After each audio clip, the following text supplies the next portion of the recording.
يلا نعمل مكدوس. أنا رح استخدم باذنجان من هذا النوع مقطوف من امبارح، وهلا رح شيل العقب بهي الطريقة. هون عندي 8 كيلو باذنجان صاروا جاهزة، هلا رح نزل عليهم العقب. طبعا كتير ضروري ننزل عليهم العقب مشان لونهم ما يسود. رح نزل عليهم قطعة قماش وصينية مشان ينكبسوا منيح، ونغمرهم بالمي.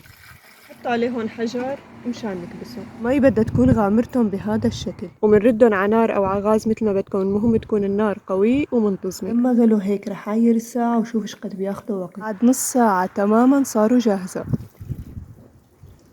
بدها تكون البتنجاني من فوق هيك.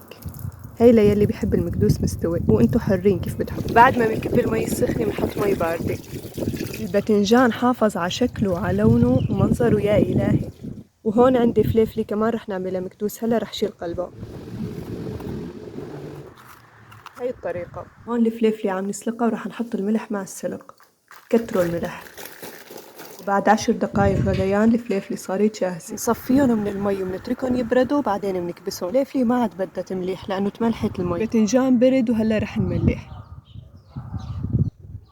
وبراس السكين بس منحط هاي الكمية من الملح وبنعملها بهالطريقة، وبنسطرهم بهذا الاتجاه. سطرناهم بهالطريقة وهلا رح نحط طنجرة تانية بهذا الشكل، وكبسناهم بهالطريقة. صاروا جاهزات بعد يوم ونص. يلا نحشيهم.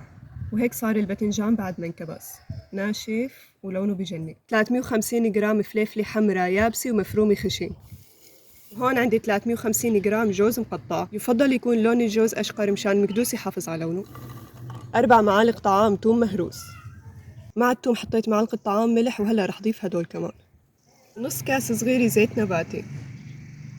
هي الحشوة ل 8 كيلو باذنجان وكيلتين فليفلة. طبعا فيكن تزيدوا الثوم والملح او تقللوهم حسب الرغبة، وفيكن تحطوا نوع المكسرات اللي بتحبوا. وهيك صارت الحشوة بعد ما خلطناها كتير منيح لمدة 3 دقايق.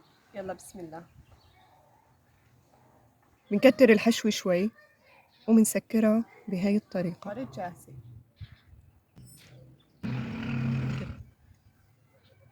وهي الفليفلة اللي سلقناها كبستها يوم كامل بنفس طريقة المكدوس، وهلا رح احشيها بنفس الحشوة. شوفوا كيف ناشفة. هلا رح احشيها، وطبعا بس هيك كمية ما بنكتر. نوزع الكمية وهيك صارت جاهزة. بعد ما نحشي المكدوسات بنتركهم بمكان فيه هواء ما فيه شمس لمدة ساعة لحتى ينشف وجههم. حطيت الباذنجان والفليفلة مع بعض بيعطوا طعم لبعض كتير طيبة. وهلا رح نزل الزيت النباتي. اكتبوا لي شو الزيت اللي بتستخدموه للمكدوس. بنضيف زيت حتى تتعبى الفراغات كلها وينغمروا منيح. يا إلهي، هيك بيكون فيديو اليوم خلص. إذا حبيتوا مكدوساتي لا تنسوا تعملوا فولو وتحطوا لايك وتكتبوا لي رأيكم. بحبكم كتير، باي.